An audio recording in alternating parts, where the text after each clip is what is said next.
सुनहरी सुबह थी। शहर के किनारे एक छोटा सा गांव जमींदारों और किसान की हलचल से गूंज रहा था। वहां एक युवा व्यक्ति नीरव रहता था। उसके चेहरे पर उम्र से ज्यादा थकान थी और आंखों में निराशा। नीरव का जीवन पिछले कुछ सालों से मुश्किलों में फंसा था। पढ़ाई में नाकामियां, काम में हार और परिवार की जिम्मेदारियां सब एक साथ। हर दिन उसे ऐसा लगता कि उसके हाथों से जिंदगी फिसल रही है। उस दिन भी वो गांव के पास एक पुराने बाग में बैठा था, हाथ में टूटी हुई किताबें और मन में खालीपन। उसने खुद से कहा, मैं हार गया, मैं कभी सफल नहीं हो पाऊंगा, सब कुछ खत्म है। उसी समय गांव में एक साधारण सा वृद्ध व्यक्ति आया। लोग कहते थे कि वो ज्ञान और शांति का पथ दिखाने वाला था। उसका चेहरा शांत था और आंखों में अजीब सी चमक।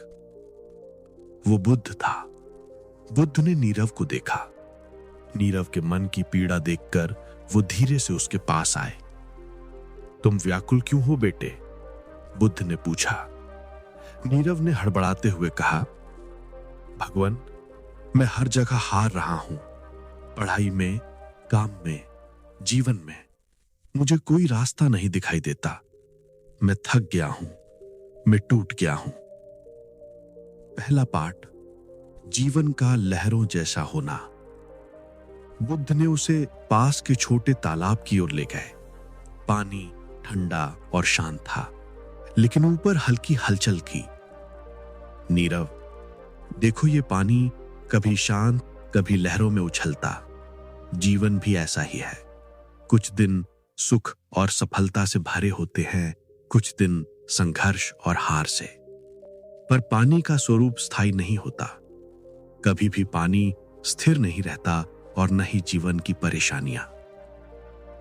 तुम इस पानी को पकड़ने की कोशिश करो तो ये हाथों से फिसल जाएगा। वैसे ही जीवन की हार और दुखों को पकड़ने की कोशिश करने से केवल पीड़ा बढ़ती है। क्यों न तुम उन्हें स्वीकार करो और आगे बढ़ो, जैसे नदी अपने रास्ते में पत्थरों को पार करती है। नीरव ने तालाब के पानी को देखा। उसकी आंखें नम थीं। उसे पहली बार लगा कि शायद वो लड़ाई अकेले नहीं लड़ रहा है। दूसरा पाठ, बीज और वर्तमान कर्म। बुद्ध ने उसे पास के खेत में ले जाकर एक किसान दिखाया। किसान हल चला रहा था।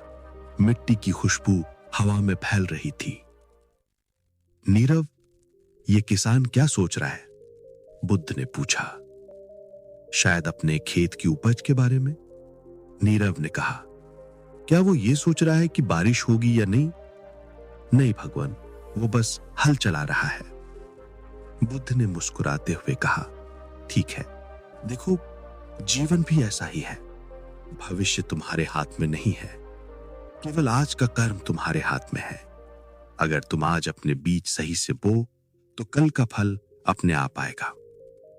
हार का डर केवल उन लोगों को पीड़ित करता है जो वर्तमान में काम नहीं करते। यदि तुम आज सही कदम उठाओ तो जीवन धीरे धीरे तुम्हारा साथ देगा। नीरव ने गहरी सांस ली। पहली बार उसे यह महसूस हुआ कि हार के बावजूद कुछ करना अभी भी संभव है। तीसरा पाठ, दीपक और अंधेरा। एक रात जब गांव में तूफान आया और अंधेरा फैला, बुद्ध ने नीरव को दीपक दिया। इस दीपक को हाथ में लेकर चलो। नीरव ने देखा, प्रकाश केवल 2-3 कदम तक ही दिख रहा था। भगवान, मैं पूरा रास्ता नहीं देख पा रहा हूं। बुद्ध मुस्कुराए। क्या तुम्हें चलते समय डर लग रहा है? हाँ, थोड़ी बात, बस इतना पर्याप्त है। जीवन का पूरा रास्ता देख पाना आवश्यक नहीं, केवल अगले कदम का प्रकाश देखो। यदि हर कदम पर ध्यान रखो और सही दिशा में बढ़ो तो हार का भय खुद ब खुद कम हो जाएगा। नीरव की आंखें नम थीं।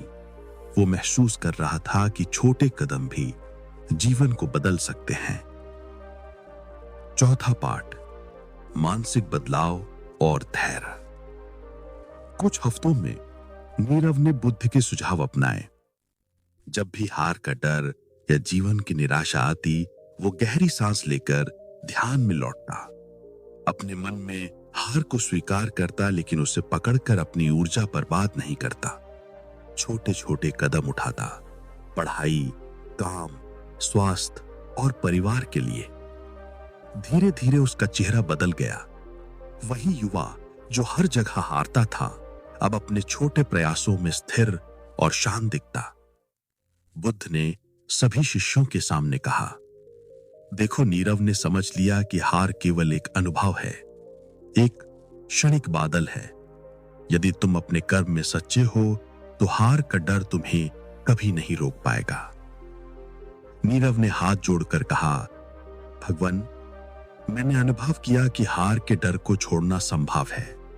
जब हम वर्तमान में सच्चे कदम उठाते हैं तो जीवन अपने आप सही दिशा में चल पड़ता है। अंतिम संदेश।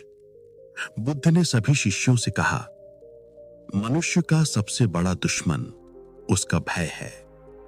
हार का डर वैसा ही है जैसे कोई व्यक्ति पुल पार करने से पहले ही डर कर पीछे हट जाए।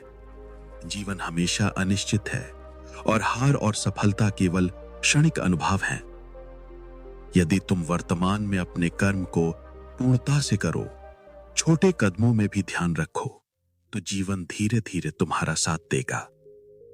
हार को अपने मन में ना बसाओ, उसे देखो, स्वीकार करो और आगे बढ़ो।